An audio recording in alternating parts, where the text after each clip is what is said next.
धर्म का कांटा तोल न सकता, मापा जाए न मिनती में। धर्म का कांटा तोल न सकता, मापा जाए न मिनती में।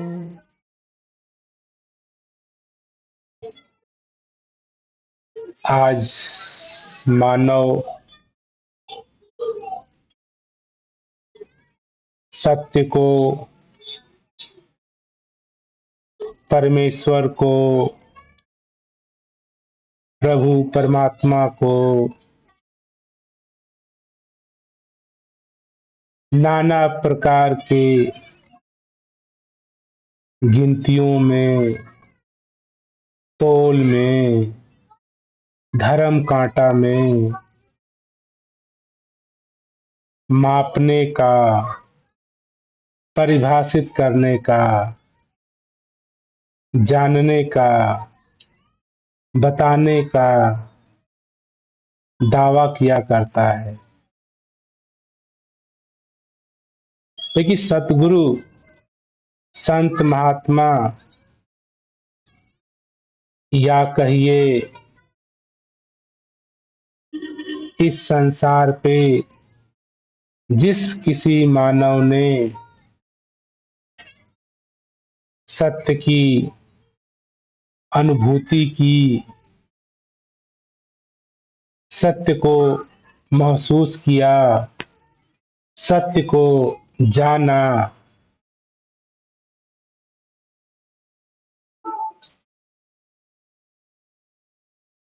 उनका यही कहना है,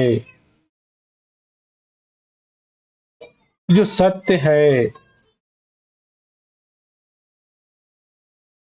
अस्तित्व के रूप में, प्रकृति के रूप में, संसार के रूप में,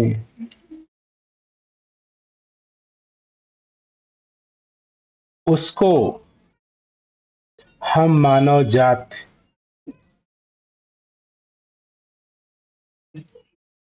न कह सकते हैं, न नाप सकते हैं, न तोल सकते हैं, न परिभाषा में उसको परिभाषित कर सकते हैं।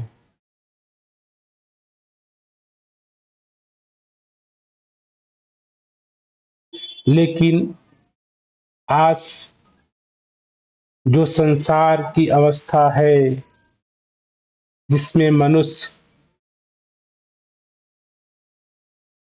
धर्म के नाम पे, धार्मिकता के नाम पे, नैतिकता के नाम पे अपना मापन, अपना तौल बनाया हुआ है। हमारे अनुसार ये अच्छा है, ये धार्मिक है, ये पुण्य है, ये अच्छा है, ये परिभाषा हम इंसानों ने आज उत्पन्न की है।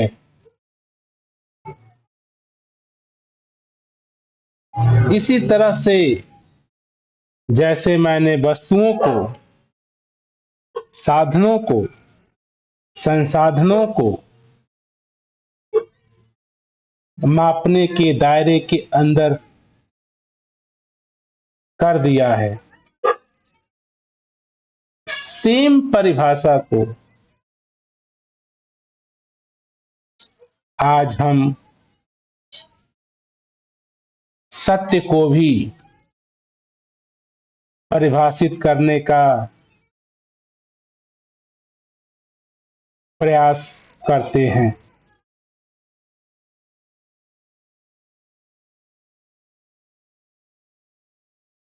लेकिन सच्चाई यह है कि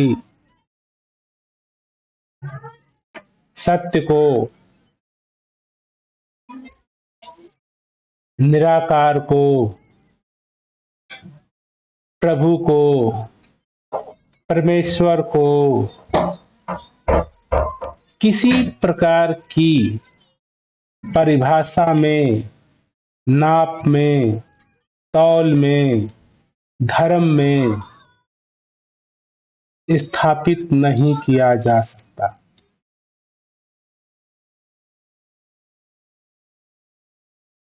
क्योंकि जो ये परिभाषा है,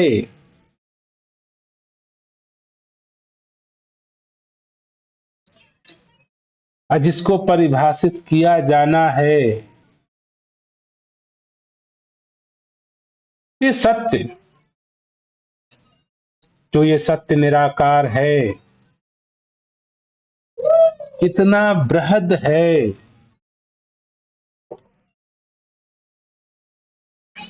इतने रूप हैं, इतने आकार हैं, इतने प्रकृति हैं, इतने ब्रह्मांड हैं, अनंत आकाश गंगाएं हैं। ये इसी सत्य निराकार के रूप हैं। तो सत्य को कैसे हम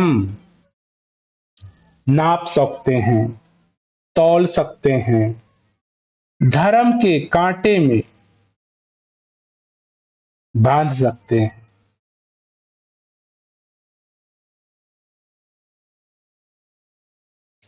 आज यही कारण है कि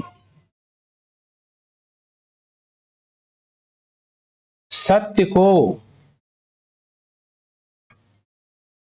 इंसान अपने जीवन में अनुभूति नहीं कर पा रहा है, क्योंकि उसने सत्य को किताबों में, शब्दों में, धर्म ग्रंथों में, लिखित कलमबद्ध पुस्तकों के द्वारा जानने का, समझने का प्रयास करता है। सत्य शब्दों में परिभाषित नहीं हो सकता, किताबों में परिभाषित नहीं हो सकता।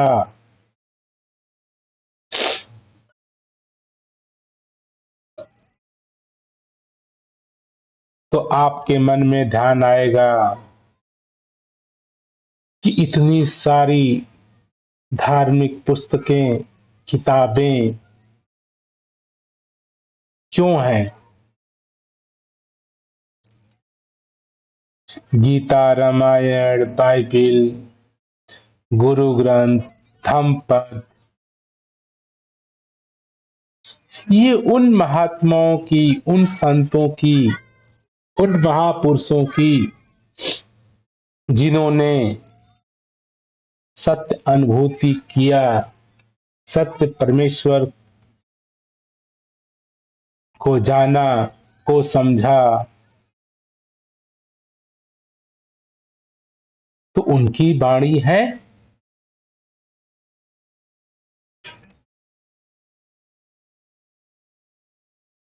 तो आप विचार करेंगे, आप हैं और आपकी एक वाणी है। क्या आपकी वाणी आपको परिभाषित कर सकती है? आप जो हैं, क्या उसको शब्दों से परिभाषित किया जा सकता है?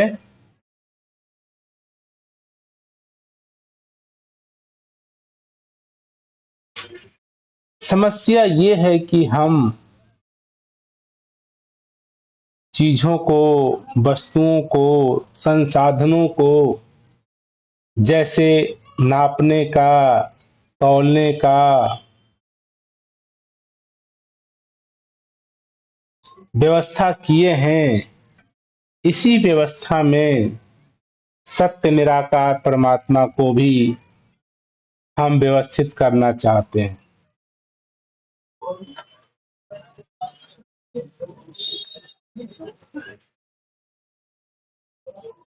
आज आप पाओगे तो हम इंसानों ने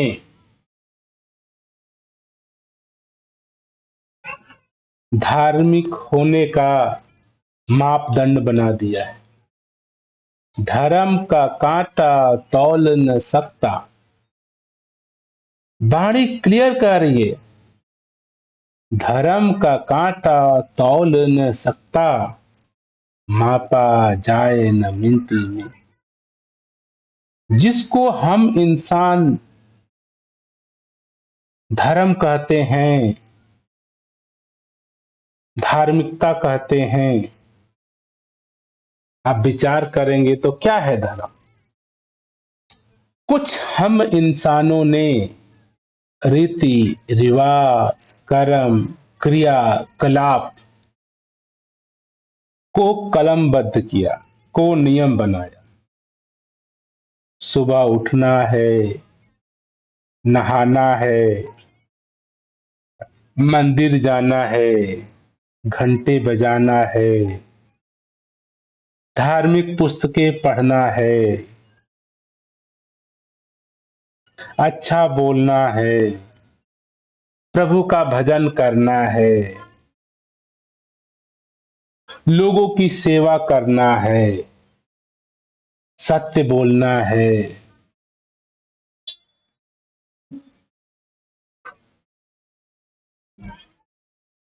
ये नियम क्रिया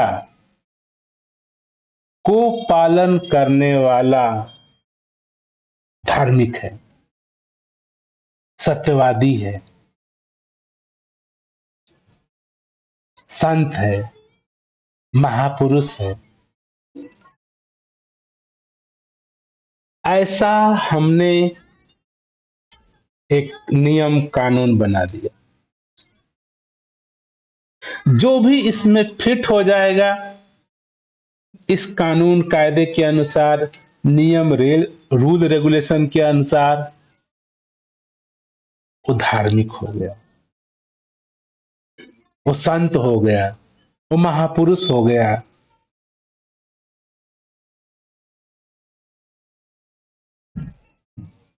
आप विचार करिए, क्या इतना आसान है सत्य धार्मिक हो जाना?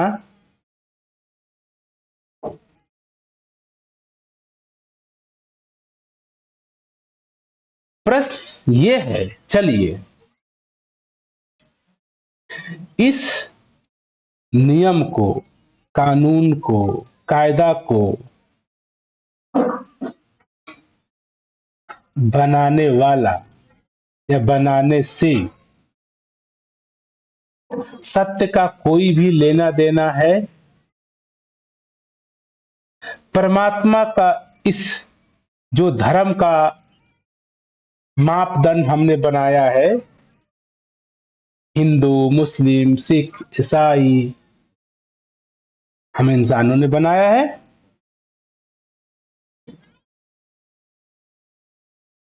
इस प्रकार के कपड़े पहनना, ऐसा खाना खाना, ऐसा रहन सहन करना, कम खाना खाना, कम बोलना, व्रत करना, भूखे रहना, योग करना, साधना करना,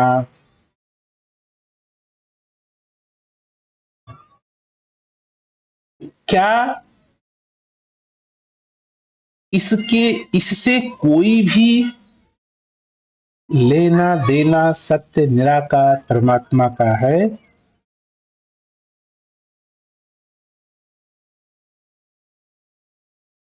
आप विचार करेंगे, सत्य सनातन है, सत्य सर्वदा है। आपके नियम कानून कायदा भाषा ज्ञान बुद्धि मानवता नहीं थी, सत्य मौजूद था, निराकार उपस्थित था।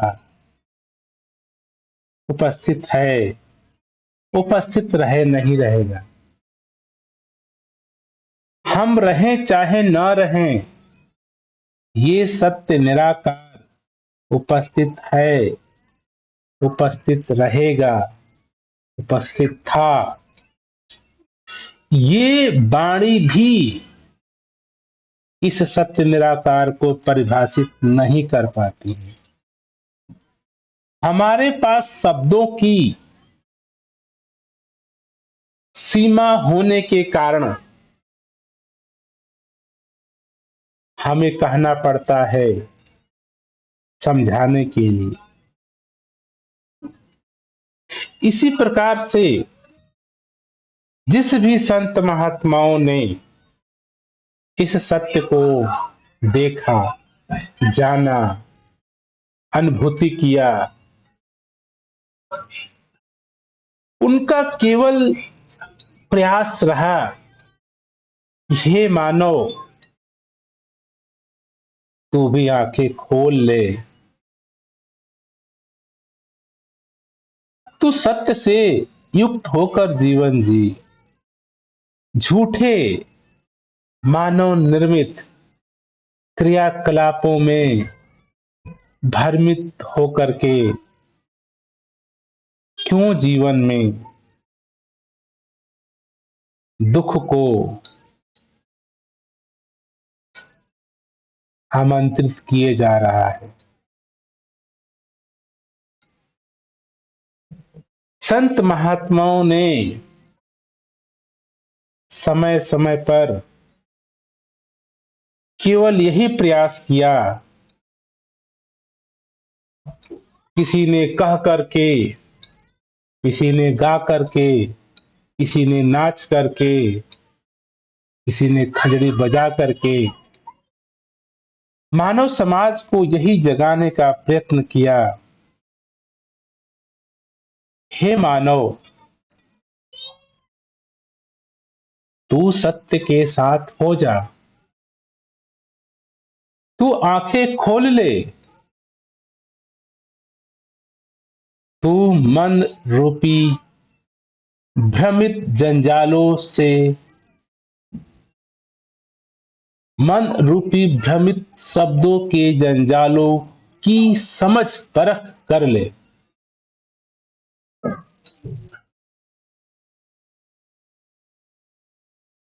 क्योंकि धर्म ग्रंथों में परमात्मा को बंधित नहीं किया जा सकता,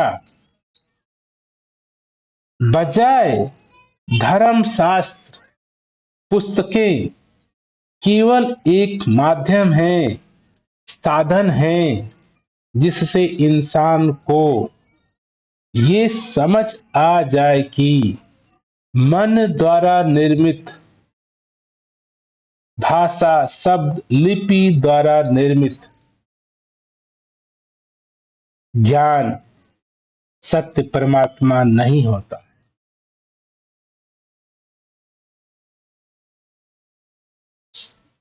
दास कई बार ये अनुभव करता है,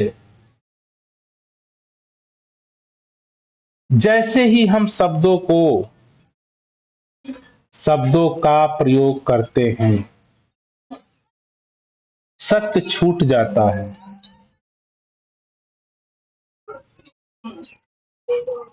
सत्य कहा ही नहीं जा रहा।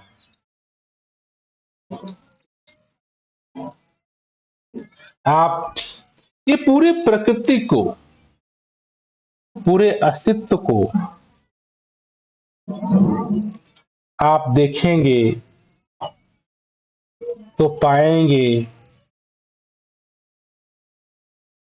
हम इंसानों ने केवल अपने द्वारा मन निर्मित शब्दों के द्वारा माप तौल का रूपरेखा खड़ा कर दिया है।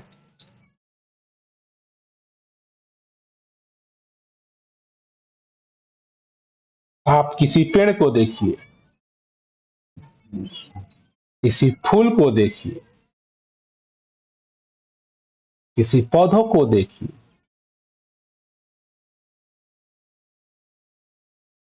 आप किसी पौधे को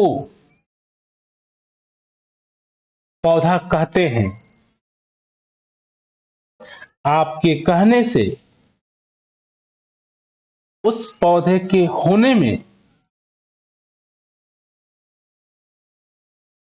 कोई फर्क, संबंध, ना संबंध है।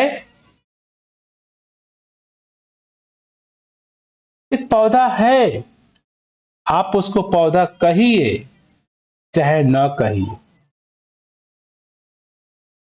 एक फूल है, मैं उसको परिभाषित करता हूं, ये फूल अच्छा है।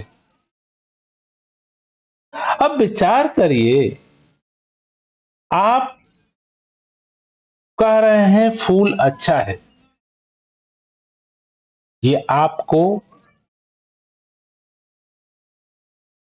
किसी ने पूछ दे या किसी ने पूछ दे आपसे, आप कह रहे हैं ये फूल अच्छा है, क्यों अच्छा है बताइए, तो आप क्या कहेंगे? अधिक से अधिक आप जवाब दे सकते हैं कि मुझे अच्छा लगता है। प्रश्न ये है, क्या आपके अच्छा लगने से फूल सुंदर है? क्या आपके अच्छा न लगने से फूल सुंदर नहीं है?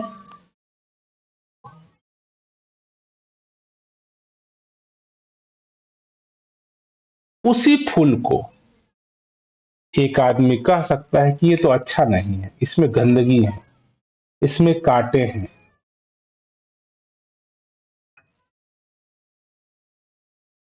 एक आदमी उसी फूल को कह रहा है बड़े ही सुगंधित फूल है, बड़ा ही मनमोहक है, बड़ा ही अच्छा है।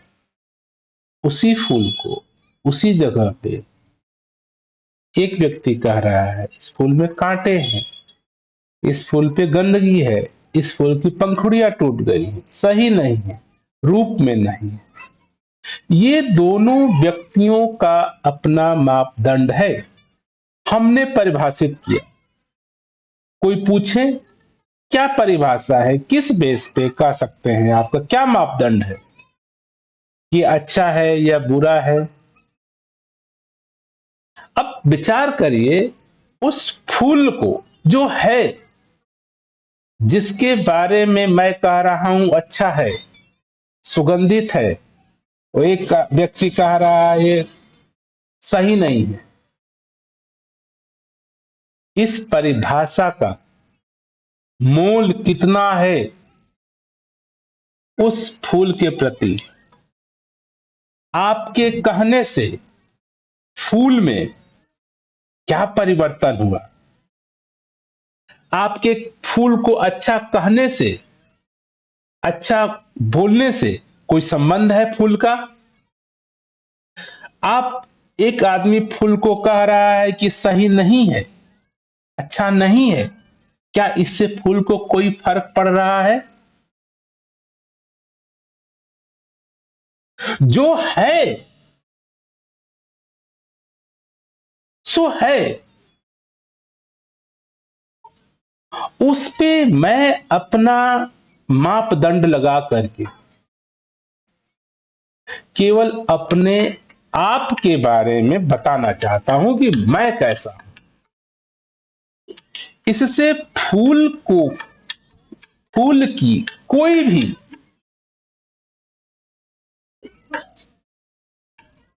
उपस्थिति में, होने में फर्क, अंतर नहीं है।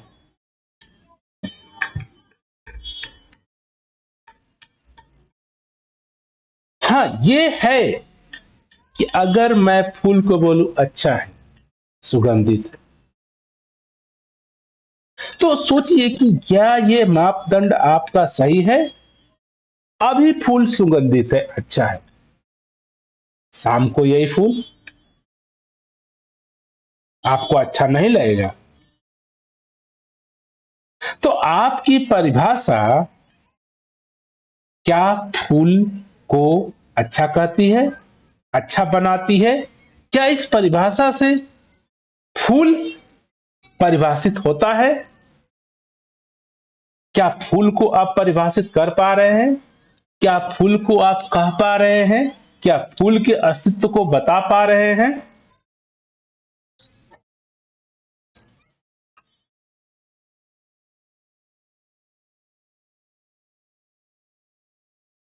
फूल जैसा है वैसा ही है।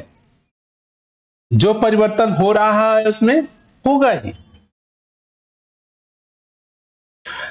उस अस्तित्व को, उस फूल को आप फूल कहें चाहे न कहें, अच्छा कहें चाहे न कहें, बुरा कहें, कांटे कहें, सुगंधित कहें, उस अस्तित्व रूपी फूल के ऊपर कोई भी संबंध नहीं है। ये सारी बातें केवल मुझे परिभाषित करती हैं कि मुझे फूल कैसा लगता है। मेरे लगने न लगने से फूल में कोई परिवर्तन नहीं।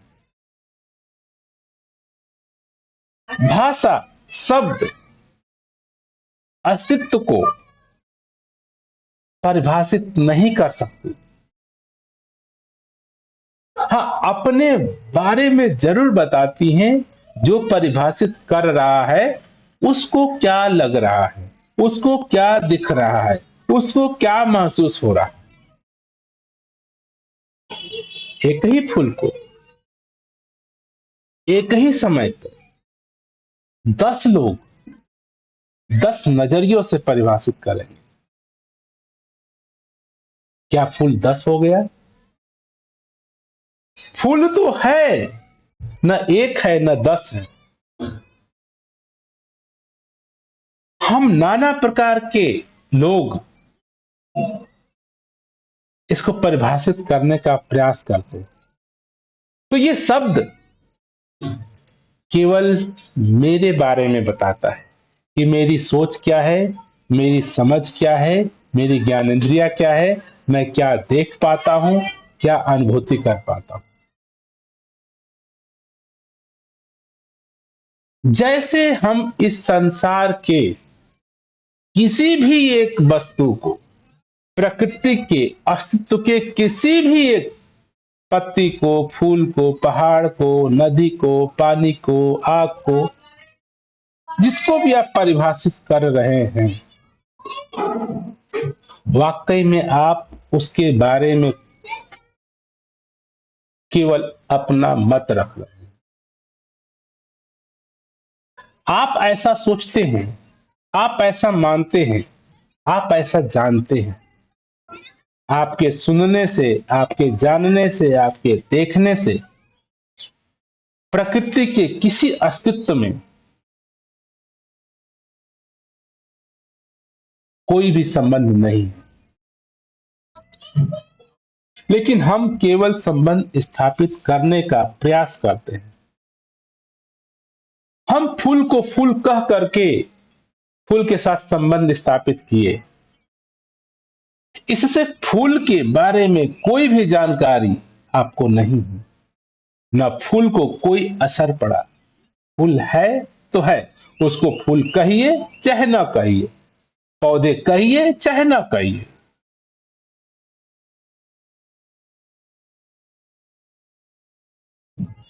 आप उस फूल के नजरिए से देखिए।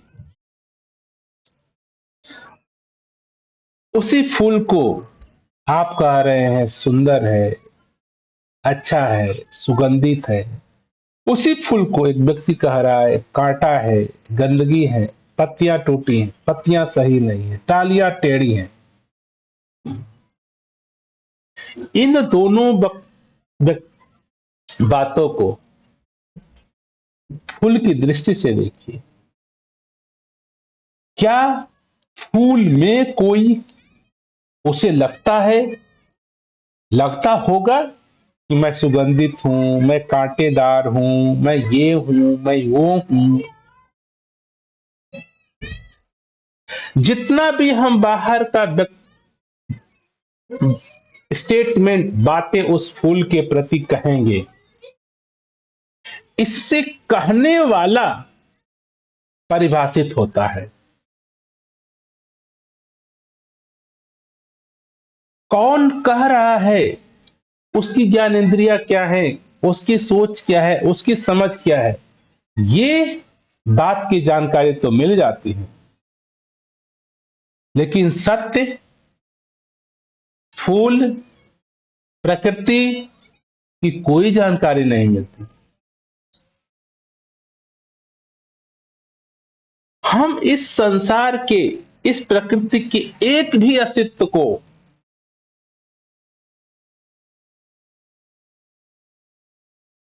परिभाषित नहीं कर पाते, और जितको भी हम परिभाषित करते हैं, वो वस्तु, वो अस्तित्व, ये सत्य, ये निराकार नहीं परिभाषित होगा। बताए बजाय जो व्यक्ति परिभाषित कर रहा है उसके बारे में सूचना जरूर देता।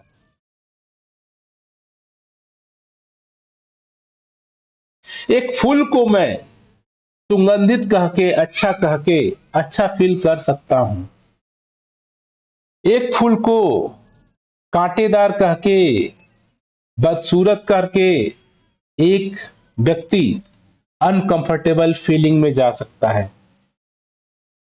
इन दोनों व्यक्तियों की अवस्था से फूल को कोई भी लेना देना नहीं। इस फूल से एक मौज मना सकता है, गुनगुना सकता है, गा सकता है, हंस सकता है। इसी फूल को देख करके कोई मौन में जा सकता है, रो सकता है, सैडनेस हो सकता है। ये दोनों व्यक्तियों की अवस्था में परिवर्तन हो सकता है, लेकिन इससे अस्तित्व को, फूल को कोई भी असर नहीं होता। फूल परिभाषित ही नहीं होता, अस्तित्व परिभाषित ही नहीं होता, सत्य परिभाषित ही नहीं होता। हम कौन होते हैं,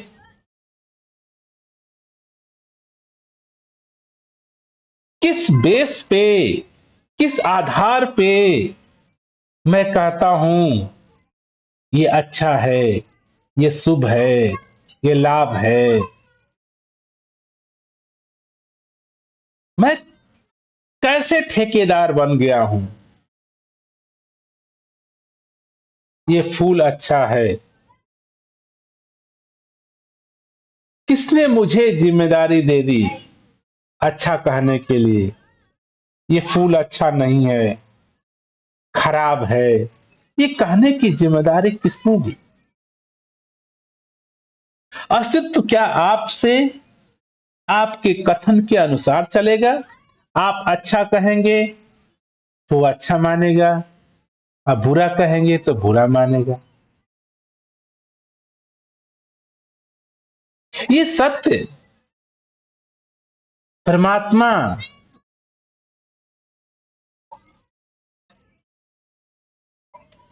इसी अस्तित्व की तरह है, है, है। हम इसको परिभाषित करें, हम इसको जानें, हम इसको बोलें, हम इसको कुछ भी कहें, इससे ये सत्य निराकार तो परिभाषित नहीं होता, लेकिन कहने वाले के बारे में जरूर पता चलता है कि उसका ख्याल क्या है, उसकी सोच क्या है, उसकी समझ क्या है। तो संत महात्माओं ने जो भी प्रयास किया, केवल इंसान को बताने के लिए। ये जो सदगुरु की वाणी है कि धर्म का कांटा तोल न सकता, मापा जाए न मिनती। हे इंसान तू समझ जा, धर्म, धार्मिकता, धर्म की पुस्तकें सत्य को परिभाषित नहीं करती हैं, नहीं कर सकती।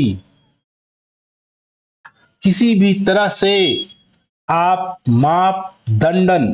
मापदंड, यूनिट, इकाई, तोलने मापने का इस सत्य के लिए नहीं बना सकते।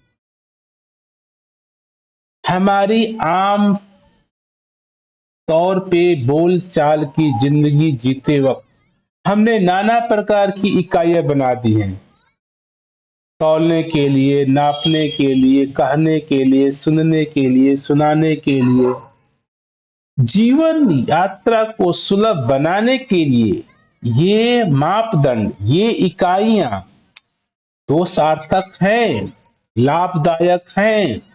इससे जीवन सुलभ है, जीवन सुगम है, जीवन आनंदमय है, जीवन आरामदायक है।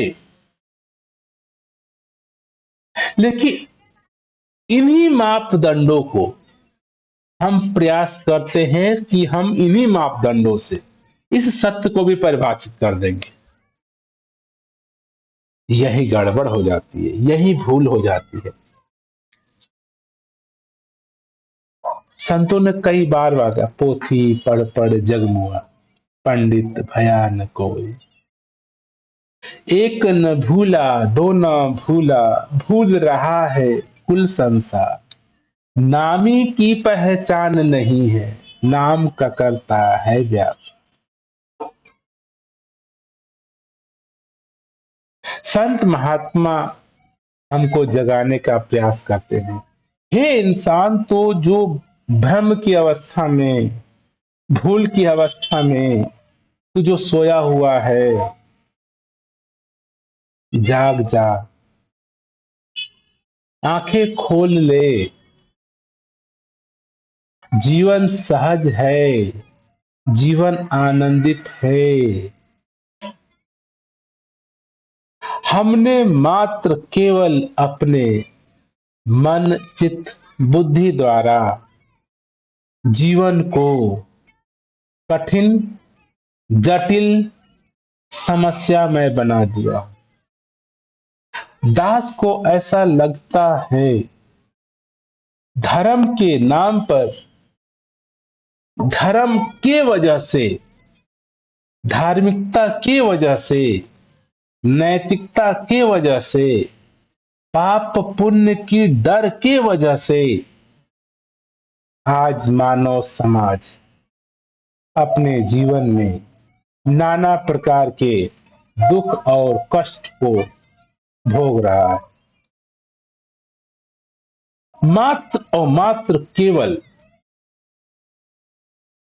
ये धार्मिक शब्द जो हैं, पुस्तकें जो हैं, जो क्रियाकलाप हैं, जो गतिविधियां हैं, मात्र ये केवल ही इंसान को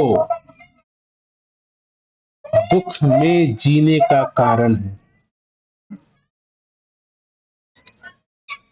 जीवन आनंदित है, लेकिन हम इन मन, चित्त, बुद्धि द्वारा संसार से, माता पिता से, स्कूल विद्या से, मंदिर मस्जिद से, गिरजा गुरुद्वारे से, ये जो धर्म के नाम पे, नैतिकता के नाम पे, पाप पुण्य के नाम पे, जो ये शब्द रूपी, भाषा रूपी ज्ञान जो अपने मस्तिष्क में भर लिए हैं, स्वर्ग का,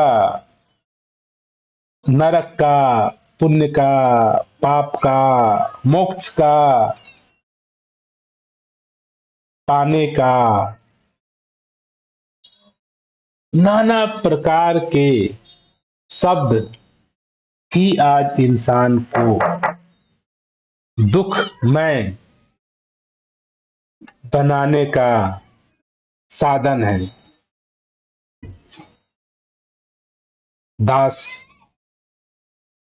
यही कहने का प्रयास कर रहा है कि समय समय पर संत महात्माओं ने इंसानों को यही प्रेरित किया, हे इंसान तू जग जा।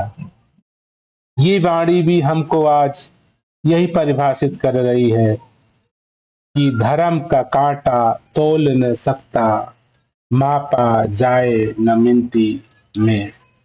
अर्थात धर्म के नाम पे जो भी शब्द आपके पास हैं, नैतिकता के नाम पे, स्वर्ग के नाम पे, सुख के नाम पे, मुक्ति के नाम पे, जाति मजहब के नाम पे, ये सारे शब्द ही आपके जीवन के दुख के कारण है।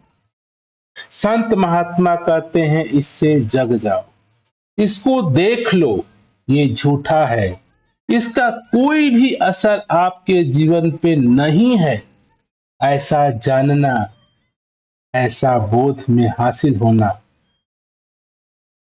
ही जीवन सुखमय है। आज मेरा जीवन दुखमय है, परेशानी में है, दिक्कत में है, इसका कारण केवल और केवल इंसान की मन चित्त बुद्धि द्वारा अर्जित क्रिया कलाप कर्म कांड, धर्म के नाम पे, स्वर्ग के नाम पे, पाप पुण्य के नाम पे इंसान को ग्रसित किए। दातार कृपा करे कि हम सभी के जीवन में ये उजाला आ जाए, ये समझ आ जाए, ये जागृति आ जाए, ये सत्य निराकार परमात्मा हमारे जीवन में, हमारे अंग अंग में, हमारे रोम रोम में, इस पूरे ब्रह्मांड में, इस पूरे प्रकृति के अंतर्गत उपस्थित हैं। इसी सत्य निराकार के ये सारे रूप हैं। तेरा रूप है ये संसार, ये सत्य निराकार परमात्मा के रूप हैं। और ऐसा अनुभूति करके, ऐसा बोध करके जीवन यात्रा को सहज सुगम तरीके से हम सभी जीते चले जाए।